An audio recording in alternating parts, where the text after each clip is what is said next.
Okay, this is just a quick video of our little robot, and I just wanted to do a quick overview.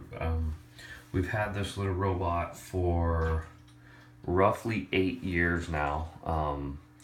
The globe is original, the base was swapped out, I think, within the first 2 years of ownership of it. Since then, I've repaired the base mechanism twice since swapping it out. So I just want to talk about a couple of common failures on the little robot.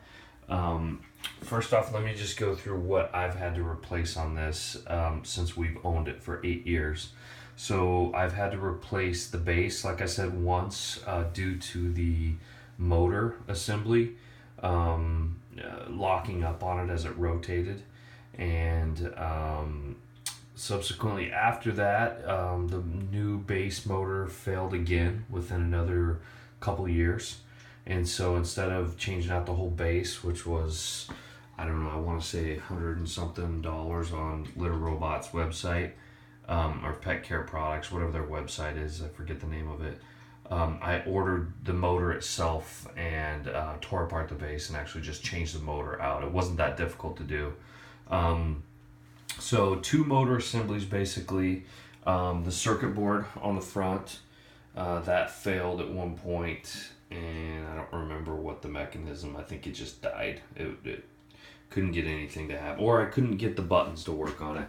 And then the very last thing that's a common failure, cables underneath here, is the cable itself where it plugs in there. I don't know if you can see that or not, but that's a quick disconnect.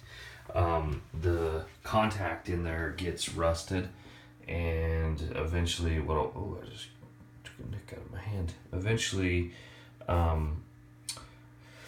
you will not have power at that connector, and that's another common failure within that. That actually took a long time for that to fail on this thing. I want to say 5 years before that contact actually rusted, but we're pretty, this thing's dirtier than what it normally is, but like I said, for 8 years, this thing's actually in pretty darn good shape.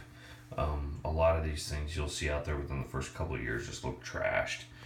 And it's because usually about every 3 months with this thing, we'll take it outside, we'll dump all the litter out, spray it down on the inside with soap and water, scrub it down with the brush, and basically just detail the whole thing. So definitely helps keep the life of these things going.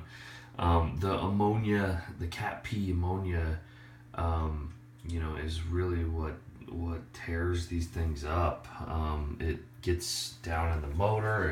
It eats away at the gearbox. It doesn't necessarily, I wouldn't say it eats away at it, but it gums it up. I have another video, if you look online, of me pulling apart the gearbox after I've yanked it out. You see what it looks like inside. They're just gummy brown goo, basically, from the ammonia from the pee and the waste. So these aren't too bad to work on. You can get the motors either through the gearbox assembly through Little Robot or through robotshop.com. They're right around $50 for the motors.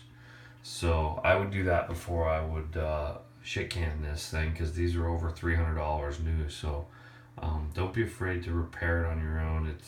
They are serviceable, and I just wanted to point out a couple of the common failures and things that we've been through with ours in the last 8 years. So good luck with yours. If you have any questions, just let me know. Thanks.